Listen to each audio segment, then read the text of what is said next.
الاتحادية موديست مبابي، لكن تدخل نواف العابد يدخل ويتقدم، احمد عسيري معاه، نواف يتقدم، نواف وياتي به الله، جول للهلال.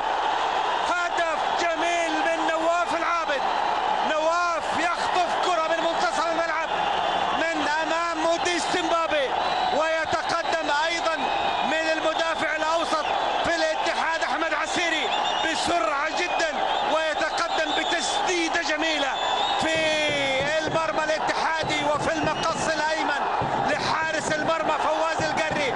هدف مبكر للاتحاد، هدف مبكر على الاتحاد لصالح الهلال. هذه عادة مرة اخرى، شوفوا نواف العابد يتقدم بشكل جميل ويسدد من مسافة من بداية منطقة الجزاء، يسدد بقوة على يمين فواز القري.